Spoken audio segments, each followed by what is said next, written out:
People who live in small towns, what is the most scary thing that everyone knows but hardly anyone talks about? Don't forget to like, share, and subscribe. A couple miles outside of town, a man killed his wife and then committed suicide by shooting himself in the head. Their son woke up to find both of their bodies. He then started walking to town. A local found him on the side of the road covered in blood. It never made any headlines, wasn't on the news, just a terribly sad situation. So this was before I was born, so I'm not sure how much the story has changed over time. A marriage was falling apart. Both were nice people on the outside, so nobody saw this coming except for close friends who knew something strange was up. Husband freaks out and ties up his wife and 2 kids in the bed of his pickup and covers them with tarps, drives out in the middle of a cornfield, soaks his family and truck in gasoline, and lights a match. The poor owner of the field saw the smoke and ran out. He saw his friend in the pickup and was unaware of the family in back. He tried to open the doors, but the guy inside locked them. According to the farmer, the guy sat there and made eye contact until he couldn't see through the flames anymore. It was haunting. The farmer is now an alcoholic and extremely depressed after realizing he possibly could have saved the wife and kids in the bed of the pickup if he'd known they were in there. Nobody talks about this. Everyone pretends it didn't happen. My dad just so happened to bring it up to me one time when we saw the wife's sister in town. There was a girl, 1 year younger than me, died when I was like 9 or 10. She was physically and cognitively disabled. She was nonverbal and a quadriplegic. She apparently rolled over in her bed and suffocated. Many people think her parents did it because it was unlikely she was able to roll over and she required a lot of care, which the parents did on their own if I recall correctly.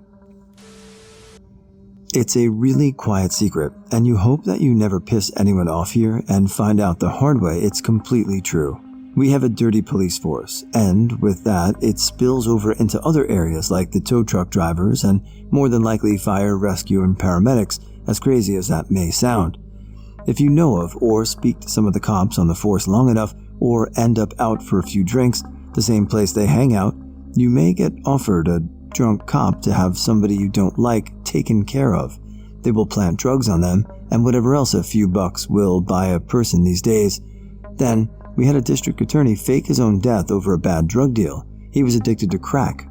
His brother was the lead prosecutor of our town, and their father was a judge. The family ran an attorney's office as well. Talk about embarrassing when he came back to life and the family had to explain that shit. There has been a space available for lease in the local plaza for over 4 years now. No one wants their store at that place that used to be a child's play place until the owner's husband went crazy and shot and killed her in front of a bunch of kids. I lived in a very small town. No schools, 1 church, a volunteer fire station, lots of empty fields, woods, and farms, and like 3 roads. At the church, the pastor's son was hired as a janitor or something with the children's service, and this son didn't have a background check due to being the pastor's son. Long story short, the pastor's son killed the receptionist. And remember when I talked about lots of farmland and woods? He buried her in the woods a couple 100 yards from the church. How a teenager murdered his best friend's little brother in cold blood just to see what it felt like. The older brother was having the murderer over for a sleepover. The murderer got up in the middle of the night and killed the little boy while he was sleeping. Apparently, he showed no signs of insanity or mental disorder until after the murder. My younger sister went to high school with the killer, met him at a party, and said he seemed very nice and kind or charming, like a lot of known serial killers. This happened about 6-ish years ago, I think, and it's almost like the whole town forgot. I know that people move on, but damn. A woman was murdered by her boyfriend, but her body was never found, so she's still considered missing. He even tried selling the coat she was last seen in at a flea market. What's scary is that we all know a city cop helped him dispose of her body. This was the same cop who would confiscate your drugs for himself, which was great because he wouldn't arrest you, but, not at all proper. He was eventually fired for having sex with his mistress while on duty in his patrol car. The cops sold her car at auction even though it was evidence since she was driving it at the time she went missing. The last I knew of the boyfriend, he had gotten arrested for raping a 16-year-old runaway. The guy is a POS. Everyone knows it. But they just can't pin him down for murder since the cops back then helped him out. Oh, lots. A Chinese restaurant in town got shut down for human trafficking after they found a dead body in the woods out back. They're back open now. Not as good as before, though. This one kid was like 23, didn't drink, no history of depression or mental issues, had a pretty good life, didn't do drugs, was an athletic kid, told his sister he was on his way over to her house. They found his car in the bottom of a lake 2 weeks later, not a scratch on him. It's been 2 years, and no one knows anything about it. The cops have been trying to figure it out, but what do you even go on there? This isn't my small town, but just in general, everyone knows if you're out in BFE, like camping or staying at a friend's in the country house, you're going to see people moving in the fields and the woods and hear sounds like people screaming, and you do not go investigate them if you want to come back. A woman cheated on her husband with another dude. The husband found out that his wife and the dude were at the local Applebees, so the husband came to the restaurant and blew the dude's brains out in the middle of dinner service. Not scary necessarily, but shocking to me at least. I'm not a native to this small town like my husband, so when we moved here I checked the sex offender registry, so I know if there's any living nearby our house. Well, we were going over the names, and I found out the school district had a registered sex offender announced the high school football games. His victim was a 15-year-old girl, but he's surrounded by high school kids every week in the fall, and no one bats an eye. What the fuck? Hearing the coyotes howl at night, not bad when they are a distance away, but when they are just out of reach of your yard lights, it gets a bit unnerving.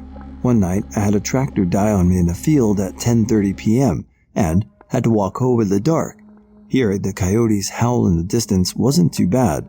What was unnerving was when they all suddenly went silent.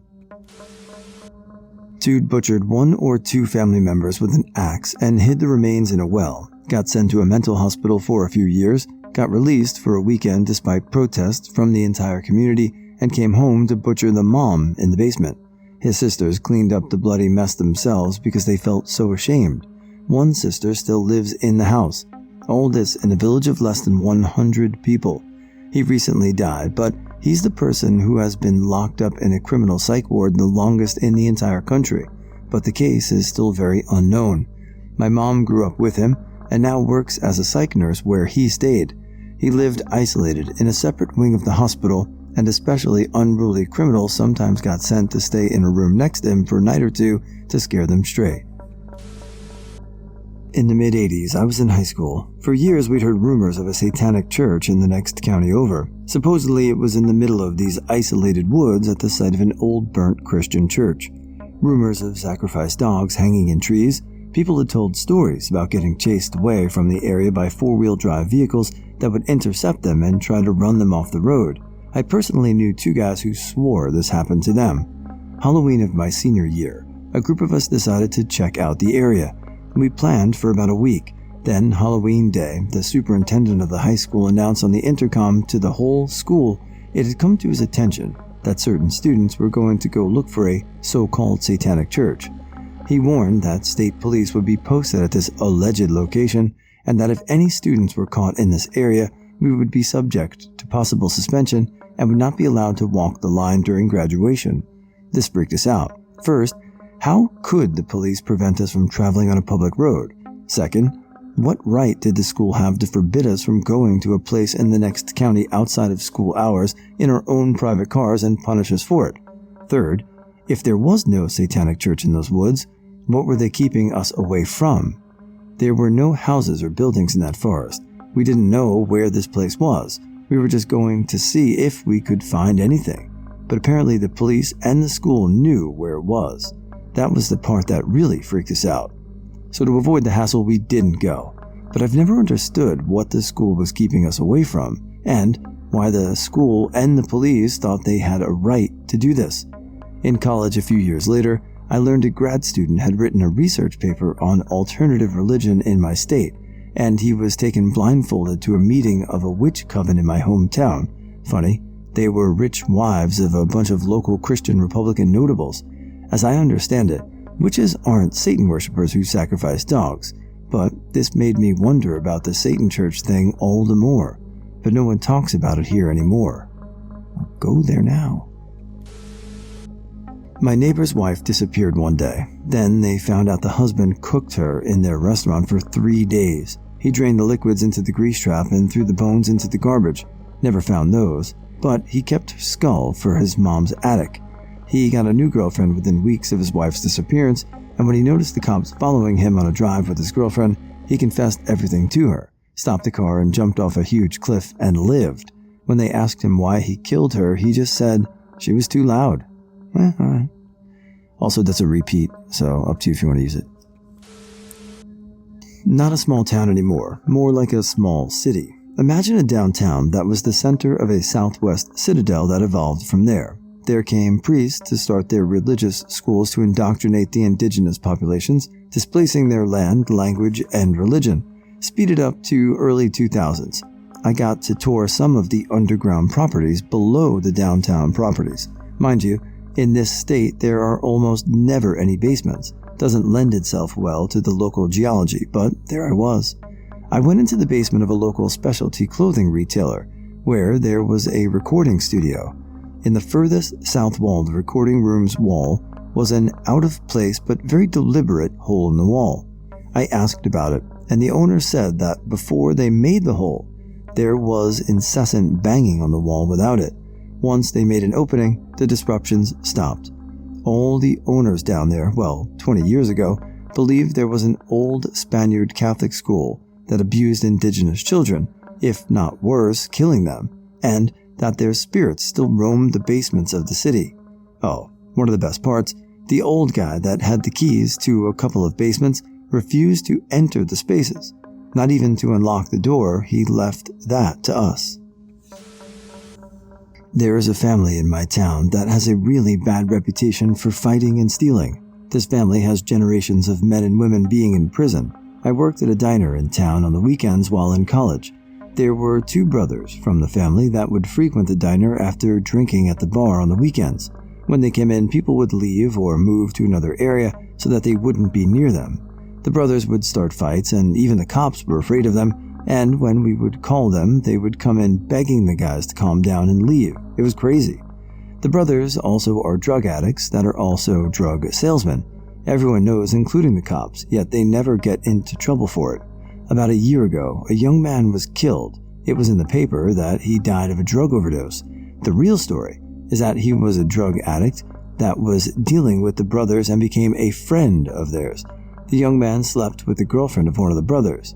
They found out and killed him. Buried him, then dug him up. Buried him again, then dug him up. Dropped him off on the side of the road. All of this happened in a 3-day period, and when he was found, they said he died from a drug overdose. Everyone knows what really happened, and yet nothing was done, and the guys are still doing bad stuff. The story didn't even make the paper except for his obituary. I live in a really small town where nothing usually happens.